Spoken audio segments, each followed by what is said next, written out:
यो ठ्याक्कै त्यही बाटो हो जहाँबाट निर्मल पूर्जा अर्थात् निम्स दाई सहित 10 जना पर्वतारोहीहरू ब्रोड पिक हिमाल आरोहणको लागि हिँडिरहेका थिए। क्याम्प 2 बाट हिँड्न सुरु गरेका उनीहरूको योजना भनेको यो विशाल हिउँको बाटो पार गरेर पारिपट्टिको चट्टानको बाटो समाउनु र त्यहाँबाट सोझै माथि गएर क्याम्प 3 सम्म पुग्नु थियो र 16 गतेसम्ममा ब्रोड पिकको चुचुरोसम्म पुग्ने उद्देश्य उनीहरूको हुन्छ। तर यो ग्लेसियरको बीचतिर पुगेपछि एउटा ठुलो हिम पहिरो खस्छ जसमा परेर उनीहरू सबैजना ब्रोड पिक हिमालमा हराउँछन्। ब्रोड पिक हिमाल पाकिस्तानको गिलगिट बल्तिस्तानमा काराकोरम हिम श्रृङ्खलामा भएको 8047 मिटर उचाइको हिमाल हो जुन संसारको 12औं अग्लो हिमालमा पर्छ। निम्स दाईको कम्पनी इलिट एक्सपेडमा 8000 मिटरका हिमालहरूमा सबैभन्दा इजिएस्ट अर्थात् सजिलो मध्येको एक हिमाल भनेर ब्रोड पिकलाई भनिएको छ र निम्स दाईले यो हिमाल 2019 मा नै चढिसकेका थिए र यो पटक फेरि ब्रोड पिक चढ्ने योजना उनको सुरुदेखिकै योजना भने थिएन। उनी खासमा G2 हिमाल चढ्नका लागि पाकिस्तान गएका थिए अनि G2 को उनले श्रावण 5 गते नै सफल आरोहण गरिसकेका थिए र G2 को आरोहणसँगै उनले ब्रोड पिक र चोयो हिमाल भन्दा बाहेक अरू सबै 8000 मिटर भन्दा अग्ला हिमालहरू 2 पटक वा त्यो भन्दा बढी चढिसकेका थिए। त्यसैले उनले फेरि ब्रोड पिकको आरोहण गर्छन् भने 8000 मिटर भन्दा माथिका सबै हिमाल 2 चोटि चढ्ने पहिलो र एकमात्र आरोही हुनको लागि चोयो हिमाल मात्र चढ्नुपर्ने हुन्थ्यो। ब्रोड पिक चढ्दै गर्दाको यो भिडियो मेसेज उनले निर्वाण चौधरीलाई पठाएका थिए। Nirvana brother, yo, thank you. Literally submitted, G2, and now I'm heading towards Broad Peak. And the reason why I'm doing Broad Peak is if I do that, I will not only finish my hat-trick project, that is to climb 14 peaks 3 times, 7 summits 3 times, but also I'll be the only person in the world to climb 14 peaks 2 times, twice without oxygen. Inimai, love you. यसरी पहिले योजना नभए पनि elite एक्सपर्टको सदस्यसहित उनी imagine Nepal लगायतका टिमसँग मिसिन्छन् र broad पिकको base क्याम्पमा पुग्छन् जहाँ नै केही दिन बसिसके पछाडि उनले श्रावण 11 गते आफ्नो अन्तिम इन्स्टाग्राम पोस्ट गरेका थिए र त्यसमा ब्रोड पिकसँग प्रार्थना गर्दै लेखेका छन् कि सफलतापूर्वक चुचुरोमा पुग्न र उत्रने बाटो दिनुहोस्। त्यसपछि 12 गते उनीहरू क्याम्प 1 मा र 13 गते क्याम्प 2 मा पुगेका थिए र त्यसपछि नै 14 गते बिहान क्याम्प 3 मा पुग्ने बाटोबाट उनीहरू हराएका थिए र उनीहरू हराउनु भन्दा केही समय अगाडि मात्र उनीहरूको यो तस्बिर आफ्नो टिमका पर्वतारोहीहरूले बेस क्याम्पबाट खिचेको दाबी गर्दै पाकिस्तानको टुर कम्पनी काराकोरम भिजनले पोस्ट गरेको छ। यो तस्बिरमा केही पर्वतारोहीहरू हिउँको बाटोबाट हिँड्दै गरेको देखिन्छ। यसको साथै त्यही पोस्टमा काराकोरम भिजनले यो भिडियो पनि हालेको छ जसलाई यो तस्बिर खिचेपछि आएको हिम पहिरो भनेर उनीहरूले दाबी गरेका छन्। अनि जीपीएस ट्र्याकरको डेटा अनुसार पनि पाकिस्तानको समय अनुसार बिहीबार बिहान करिब 8:57 देखि 9:30 को बीचमा हिम पहिरो दुर्घटना भएको संकेत देखिएको छ जस अनुसार 9:30 बजेतिर उनीहरू हिउँको बाटोको बीचमा पुगेको र त्यसपछिको अपडेटमा उनीहरू त्यहाँबाट निकै तल खसेको भन्ने देखाउँछ। अर्कोतिर यस्तो आरोहणका क्रममा बेस क्याम्पमा हरेक टिमले कोअर्डिनेटर राखेको हुन्छ र बेस क्याम्पमा भएका ती कोअर्डिनेटरहरूको पर्वतारोहीहरूसँग बिहान 9 बजेबाट नै सम्पर्क टुटिसकेको थियो र हिम पहिरो खसेको देख्ने अरू पनि बेस क्याम्पमा हुन्छन्। मतलब बेस क्याम्पमा दुर्घटनाको बारेमा दुर्घटना लगतै थाहा भइसकेको हुन्छ तर पनि यो समाचार अनुसार दुर्घटनाको खबर पाकिस्तानका अधिकारीहरूसम्म पुग्न झन्डै 12 देखि 13 घण्टाको समय लाग्छ।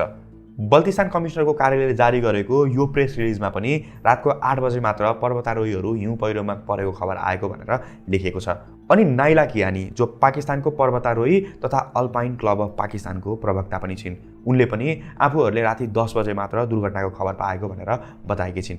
उनले भनेकी छिन् यदि समयमै खबर आइदिएको भए अँध्यारो हुनुभन्दा अगाडि नै हेलिकप्टर पठाउन सकिने थियो। त्यो अवसर हामीले गुमायौँ। अल्पाइन क्लब अफ पाकिस्तान त्यहाँको आधिकारिक पर्वतारोहण संस्था हो जुन सेना र सरकार दुवैको नजिक छ र यसले नै ब्रोड पिकको हिम पहिरोको उद्धार र खोजीको समन्वय गरिरहेको छ।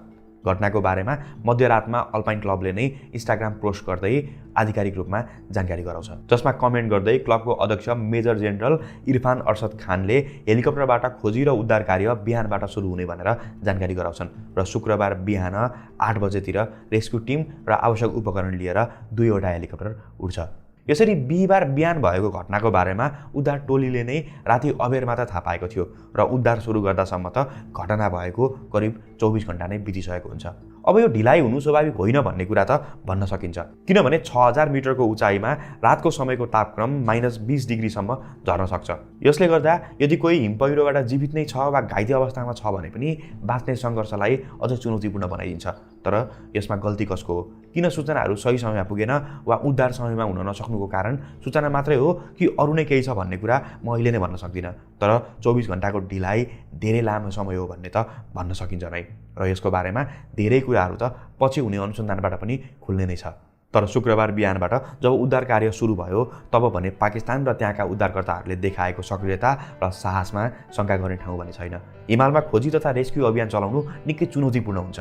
अनिश्चित मौसम अनि अप्ठ्यारो सतहका कारण उद्धारकर्ताहरूकै जीवन पनि जोखिममा हुन्छ।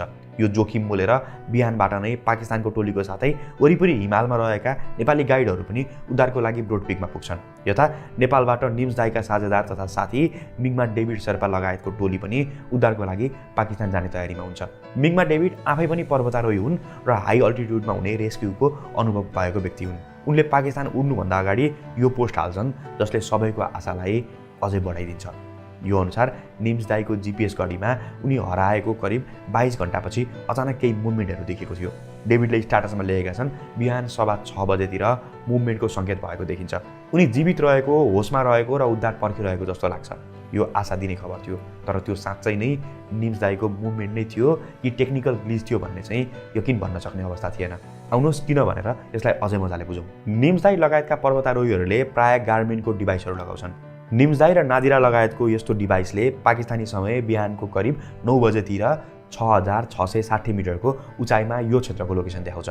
जसपछि उनीहरू सबैजनाको लोकेसनले तल खसेको देखिन्छ। जसपछि भने कसैको पनि डिभाइसमा कुनै एक्टिभिटी देखिएको हुँदैन। तर निम्स दाईको ट्र्याकरले भने 5878 मिटरसम्म खसेर रोकिएपछि थप केही मुभमेन्टहरू भएको भन्ने देखाएको थियो। जस्तो यो ट्र्याकरको लोकेसन पिनलाई हेर्नुहोस्, यसमा केही मुभमेन्ट भएको जस्तो देखिन्छ। तर फेरि यो रिपोर्ट अनुसार यसको 3वटा कारणहरू वा सम्भावनाहरू भएको भनेर भनिएको छ। एउटा कारण भनेको हिम पहिरो गएपछि सतह केही सर्दा वा मिल्दा मुभमेन्ट देखिन सक्छ। अर्को कारण हिमाल क्षेत्रमा वा हिउँको केही तल भएर यस्ता डिभाइसहरूको सिग्नल फ्लक्चुएट र ट्र्याकिङ इरर भएर पनि मुभमेन्टहरू देखिएको हुनसक्छ। अर्को चाहिँ मानिस नै मुभ हुँदा स्वाभाविक मुभमेन्ट देखाउने गर्छ। तर नेसनल जियोग्राफीको यो रिपोर्टमा निम्स दाईको डिभाइसको मुभमेन्टमा स्पिड अफ 0 अर्थात् कुनै गति नदेखाएको उल्लेख गरिएको छ, जसले त्यो डिभाइसमा देखिएको त्यो मुभमेन्ट फिजिकल मुभमेन्ट भन्दा पनि टेक्निकल ग्लिचतिर बढी सङ्केत गरिरहेको थियो। अनि यो सबै बीच उता ब्रोड पिकमा खोजी र उद्धारमा ग्राउन्ड टोली परिचालन भइसकेको हुन्छ, जसमा नेपाली शेर्पा र स्थानीय गाइडहरू हुन्छन्। उनीहरूले सुरुमा 4 जना पर्वतारोहीको शव भेट्टाएको भनेर खबर आउँछ। त्यसमध्ये ओमानको नदिरा अल आर्ती र नेपालका पुरबहादुर गुरुङ युक्ताको शव भएको भनी पहिचान हुन्छ। तर अरू 2 जनाको पहिचान भने नखुलेको भनेर बताइन्छ। तर पछि फेरि अल्पाइन क्लबले त्यो खबर गलत भएको भन्दै 2 जनाको मात्र शव भेटिएको र बाँकी 1 जनाको शरीरको अङ्ग भेटिएको भनेर आधिकारिक रूपमा जानकारी गराउँछ। यस्तै उनीहरूले पाकिस्तानको पर्वतारोही सोहेल साकीको झोला र फुटेको गार्मिन घडी भेटाउँछन्। तर गिलगिट बल्तिस्तानको सूचना विभागले भने यो विज्ञप्ति जारी गर्छ, जसमा भेटिएको उक्त अङ्ग अमेरिकी पर्वतारोही सारा मेलोरी गेसको भएको भनेर दाबी गरिएको हुन्छ। अल्पाइन क्लब अफ पाकिस्तानले यसको आधिकारिक कन्फर्मेसन भने गरेको छैन र उसले सारालाई अझै पनि मिसिङको सूचीमा राखेको छ। अनि शुक्रबार दिउँसो नै इमेजिन नेपालका मिङमा जी शेर्पा चिनिया टोलीको साथ केटु हिमाल आरोहण गरिरहेका हुन्छन्। दुर्घटनाको खबर पाएपछि त्यो टोलीले आफ्नो यात्रा बीचमा नै क्यान्सल गर्छ अनि खोजी र उद्धारमा लाग्न थाल्छ। उनीहरूले सबैभन्दा सुरुमा दुर्घटनास्थलतिर ड्रोन पठाएर हवाई माध्यमबाट हराइरहेकाहरूको खोजी गर्न थाल्छन्, जसबाट 7 जना पर्वतारोहीहरू देखिएको भनेर अल्पाइन क्लब अफ पाकिस्तानले आधिकारिक रूपमा जानकारी गराउँछ, जसमा ड्रोनबाट उनीहरूको पहिचान वा अवस्था स्पष्ट हुन नसकेको भनेर लेखिएको हुन्छ। अर्को कुरा भनेको ड्रोनबाट हेर्दा वा जीपीएसको अन्तिम लोकेसन अनुसार पर्वतारोहीहरू देखिएको लोकेसन एकदमै अप्ठ्यारो ठाउँमा हुन्छ। नादिरा र पुरबहादुरको शव निकै तल भएकाले सुरुमै रिकभर गरिएको हुन्छ, तर त्यो उचाइमा अस्थिर मौसम र फेरि हिम पहिरो जान सक्ने जोखिम अनि लो भिजिबिलिटी लगायतले गर्दा अरूको खोजी वा उद्धारमा लागेकाहरूलाई त्यहाँसम्म पुग्न असहज हुन्छ। अनि हुन त पाकिस्तानी सेनाले खोजी कार्यको लागि आफ्ना 2वटा हेलिकप्टर परिचालन गरिसकेको थियो, तर फेरि त्यहाँ उद्धार कार्यमा हेलिकप्टरको प्रयोग नेपालको भन्दा बिल्कुल फरक हुन्छ। नेपालमा धेरैवटा कमर्सियल हेलिकप्टरहरूले रेस्क्यु र सर्च अपरेसन सञ्चालन गर्छन्, तर पाकिस्तानमा अस्कारी एभिएसनले मात्र यो अनुमति पाएको छ र अस्कारी एभिएसन पाकिस्तानी आर्मी अन्तर्गतको नै संस्था हो र अस्कारी एभिएसनले आफ्नो maximum safe landing altitude 5000 metre तोकेको छ। यो भनेको निम्स दाई लगायतको लोकेसन भन्दा करिब 900 देखि 1000 मिटर तल नै हो, जसले गर्दा त्यहाँ नै हेलिकप्टर ल्यान्ड गरेर खोजी गर्न सम्भव हुँदैन। अनि यो रिपोर्ट अनुसार हाई अल्टिट्युडको पातलो हावा र अस्थिर मौसमका कारण हेलिकप्टरको प्रयोगमा लिमिटेसन हुन्छ। मतलब सोझो भाषामा भन्दा त्यहाँ हेलिकप्टरको प्रयोग खोजी वा उद्धारमा होइन, रेस्क्यु टिम र सामान ओसार्न मात्र भइरहेको थियो र ग्राउन्ड टिमले भने मैदानमै उत्रिएर खोजी गरिरहेको थियो। तर शुक्रबार अँध्यारो हुन सुरु भएपछि रातभरिलाई खोजी कार्य स्थगित गरिन्छ। यसरी शुक्रबारको खोजी स्थगित हुनुभन्दा अगाडिसम्म 2 जनाको शव भेटिएको हुन्छ भने ड्रोनबाट थप 7 जनालाई देखिएको हुन्छ। जसपछि शनिबारको दिनभरि उनीहरूलाई ड्रोनबाट देखेको लोकेसनमा खोजी कार्य सुरु हुन्छ, जुन क्रममा ग्याल्जेन शेर्पा ग्यालुको शव भेटिन्छ र त अरू 5 जनाको शव पनि ग्राउन्ड टिमले नै देख्छ। तर ती शवहरू एकदमै अप्ठ्यारो र जोखिमपूर्ण ठाउँमा हुन्छ, जसले गर्दा शनिबार नै निकाल्न नसकेको भनेर अल्पाइन क्लबले रातको 8 बजेतिर आधिकारिक रूपमा जानकारी गराउँछ। अब यो पोस्टमा तपाईले किली पेम्बा शेर्पाको नाम देखिरहनु भएको होला।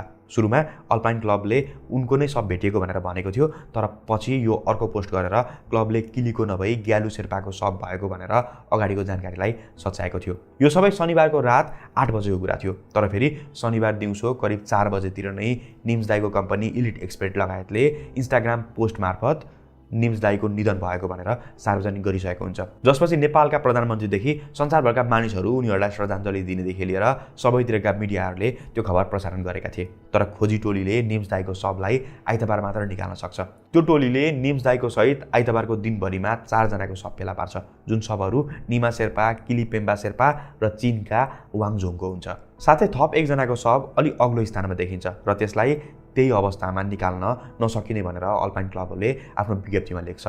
यसरी यो भिडियो तयार पार्दासम्मको अवस्थामा शुक्रबार, शनिबार र आइतबार गरी 3 दिनमा 7 जनाको शवको साथै 1 जनाको खुट्टा मात्र रिकभर भएको छ। अनि थप 1 जनाको शव भने देखिएर पनि निकाल्न सकेको छैन र यो बाहेक अरू 3 जनालाई त्यहाँबाट रिकभर गर्न अझै बाँकी छ। तर अब सम्भवतः सबैको मृत्यु भइसकेको मानेर नै सर्च एन्ड रेस्क्यु अपरेसन अब सर्च अपरेसनको रूपमा मात्र चलिरहेको छ। मतलब ब्रोड पिक आरोहणमा हिँडेका 10 जना पर्वतारोहीहरू सधैँका लागि त्यहाँ नै हराए, जसमा निर्मल पूर्जा निम्स दाईको नाम एकदमै धेरै चर्चामा छ।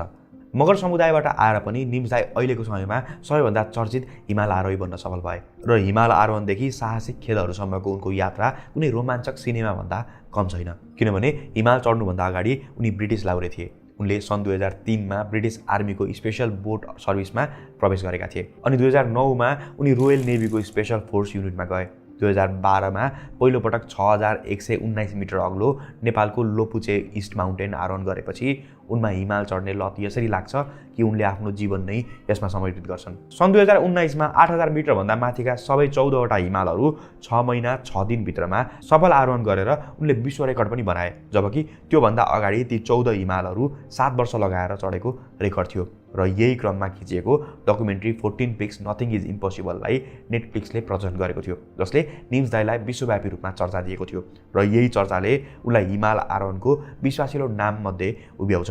अनि ब्रोड पिक यात्रामा निस्किनु अघि नै उनले 8000 मिटरभन्दा माथिका हिमालहरू 57 पटक आरोहण गरिसकेका थिए, जसमध्ये 29वटा आरोहण त उनले कुनै पनि सप्लिमेन्ट्री अक्सिजन बिना नै आरोहण गरेका थिए। अनि निम्स दाईले जे गरे त्यो सबै कुनै न कुनै हिसाबमा हिमाल आरोहण, पर्यटन र साहसिक खेलसँग जोडियो। जस्तो उनले पर्वतारोही साथीहरू मिङमा डेभिड शेर्पा र तेजन गुरुङसँग मिलेर इलिट एक्सपर्ट नामको कम्पनी खोले, जसले हिमाल एक्सपेडिसनहरू गराउँछ। यसैगरी आरोहणका लागि चाहिने लुगा, जुत्ताका साथै विभिन्न टुल्सहरूको लागि निम्स दाई ब्रान्ड र निम्स दाई स्टोरको सुरुवात गरे। स्काई डाइभ निम्स दाई भनेर नेपालसहित संसारका कयौँ ठाउँहरूमा स्काई डाइभिङ गराए। अनि उनको आफ्नै नाममा सुरुवात गरेको निम्स दाई फाउन्डेसनले पनि हिमाल चढ्ने शेर्पाहरूको जीवन उकास्न र उनीहरूको परिवारका लागि काम गर्छ। तर उनी बाहेक पनि यो यात्रामा यस्ता दिग्गजहरू थिए जसले हिमाल आरोहणको क्षेत्रमा छुट्टै नाम बनाएका थिए। जस्तो नादिरा अल आर्थी सगरमाथा चढ्ने पहिलो ओमानी महिला थिइन्। उनले केटु र मनास्टो हिमालको पनि आरोहण गरिसकेकी थिइन् र 8000 मिटरभन्दा माथिको सबै हिमाल चढ्ने लक्ष्य लिएर ब्रोड पिक आरोहण गर्न गएकी थिइन्। यस्तै किली पेम्बा शेर्पा 8000 मिटरभन्दा माथिका सबै हिमाल चढिसकेका अनुभवी पर्वतारोही र गाइड थिए।